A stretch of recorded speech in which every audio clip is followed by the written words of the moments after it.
একজন সেনাবাহিনীর সরকারি লোক হয়ে কীভাবে হত্যা করতে পারে তার বউকে আর তার সন্তানকে, সেটি সবারই জানা বিষয়।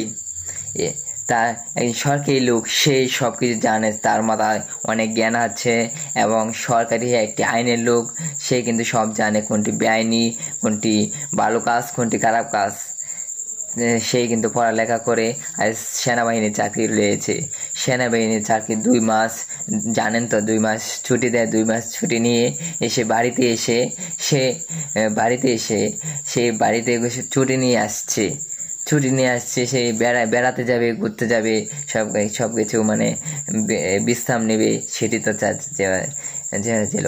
তো তার বউ আর সন্তানকে নিয়ে যখন সেই পোর্টালে গিয়েছিল, পোর্টালে গিয়ে একটি রুম ভাড়া নিয়েছে। রুমের ভিত্তিতে তার বউকে হত্যা করেছে। তার একটা সন্তান ছিল, সন্তানকে ঘাড় কেটে পানিতে ফেলিয়ে দিয়েছে, নদীতে। বুঝতে পারছেন কতটুকু খারাপ হলে মানুষ এরম করতে পারে।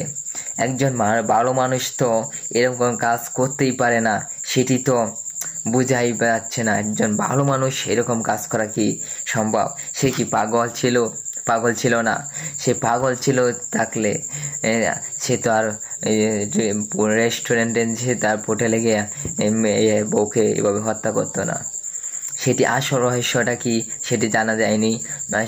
এভাবে সে বউকে সে কিন্তু মারেছে, সেটা কিন্তু বলেনি।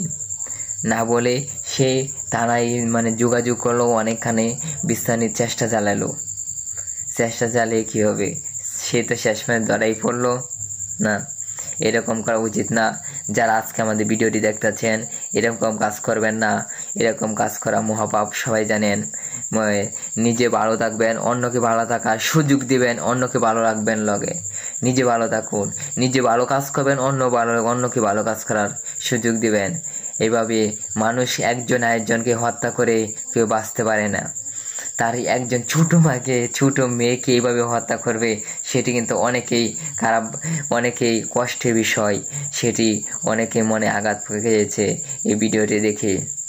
ভিডিওটি আমি দেখলাম, যখন দেখে অনেক কষ্ট পাইলাম। এরকম মানুষ বাংলাদেশে, বিশ্বে, পৃথিবীর মধ্যে এরকম মানুষ হতে পারে, সেটি জানা ছিল না। মানুষ এতটুকু খারাপ হতে পারে, এতটুকু নিচে নামতে পারে, মেয়ে আর বউকে এভাবে হত্যা করে। আজকের মতো ভিডিওতে বিদায় নিচ্ছি। সবাই ভালো থাকেন, পরবর্তী ভিডিও দেখার জন্য।